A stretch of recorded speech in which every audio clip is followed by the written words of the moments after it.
Hello, I'm Simon. Welcome back to the workshop. Now today we're not going to do any tinkering. I just really wanted to have a discussion about why my Evolution Mitre Saw no longer has a place in my workshop. I bought this Mitre Saw about 10 years ago when I had a need to build some decking in the garden. Since then I've built 2 decks with it and some raised beds. And whilst I was working and needed to cut wood fast and more accurately than I could by hand, then this Mitre Saw was a great solution. And I really liked it. It was pretty much my favourite tool that I had whilst I was working. But as I retired and started to do a little bit more woodwork, I started to notice the weaknesses of this saw. The first thing I noticed when starting to use this saw for final woodwork, let's say, was that the multi-material blade really wasn't up to the task. All of the cuts had lots of chip out on them and splinters and so on. So I changed the blade to a Saxon blade. This is an 80 tooth blade, and I can feel on this blade it's still incredibly sharp, which shows probably how much I haven't actually used the tool. But this blade completely revolutionised the quality of the cut that I got, in that I very rarely got any chip out at all, no splinters, and I got a really nice clean cut. Now that I was getting a clean cut with the blade, I started to notice that I wasn't getting repeatable square cuts. I'd set the tool up, make a cut, it would be square, I'd then move the wood along, take another cut, and for some reason it would no longer be square. So I started investigating what the problems were, and I found that these parts of the bed weren't true to each other. They were all over the place. They were out by quite a lot. And I've got a video on this that shows exactly how much out they were, but they were out by a lot and they were at different angles and so on. And that was stopping me from getting a repeatable cut, because when I had a piece of wood across the whole bed, it would be sitting on the high points of the bed. When I had a piece of wood that only went over half the bed, it would be sitting on different high points, and that was constantly changing this angle here.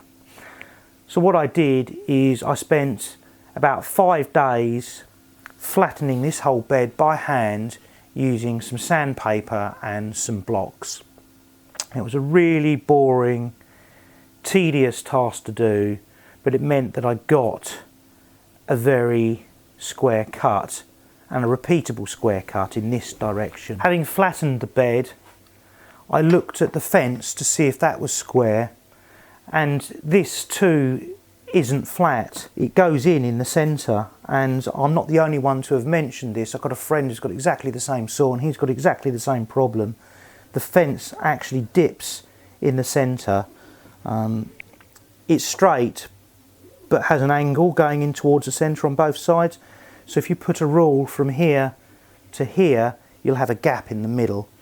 Now, at the time I noticed this, I'd just spent 5 days flattening the bed and I really didn't have the energy or willpower to go about flattening the fence as well. I probably should have done it then, but I never got round to it. And the reason I never got round to it is I bought a table saw. Now I'm sure you'll all be aware of this table saw. It gets used in most of my videos. It's by Axminster. It's the craft range, which they don't make anymore. They rebranded it to the workshop range. It's exactly the same, it's just a different colour of paint as far as I can tell. One of the things that this had as an optional extra was this sliding table. And the sliding table, along with the mitre fence and the ability to bevel the blade, meant that I could do compound cuts and mitres and so on the table saw.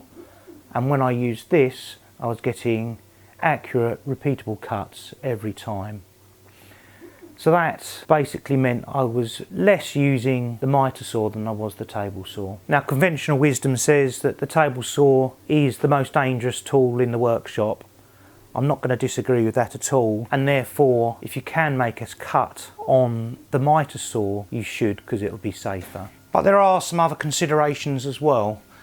This thing is insanely noisy. Compared to the table saw is a little whispering beast. And I live in an urban environment, so I have to use this with the windows closed because I don't want to annoy my neighbours. And that leads on to the next thing. The dust on this thing is insane. Pretty much all the sawdust, even with the vacuum on the back, seems to go in the air. So as soon as I've cut something, obviously with a face mask on, I then have to open all the windows and vacate the premises whilst the dust settles. But it doesn't stop there. The Mitre Saw takes up a huge amount of space in the workshop. In the last couple of years I've only used it once or twice, and all the space underneath my workbench where it lives is basically taken up by it. Even with all those things, because of the sort of person I am, I would still keep the Mitre Saw, except on those couple of occasions that I have used it, I've noticed some juddering in it. I think the bearings have gone. So it was a piece of junk when I bought it really, but actually I really enjoyed using it for the decking and the raised beds, and for those sorts of tasks it's perfectly adequate and it was a great tool. But now that I've become a little bit more refined and know a little bit more about what I'm doing, and my tolerances for inaccuracies have started to go down, this Mitre Saw has had its day. It's going to the junkyard. Well, this was only a very quick video to give you an insight into the way I think and why you're no longer going to be seeing the Mitre Saw in my workshop. If it's been of any use to you, then that's great. If you've enjoyed it, please leave a thumbs up. If you've got any questions, comments, then leave them below, and I'll see you in the next video. Thanks for watching.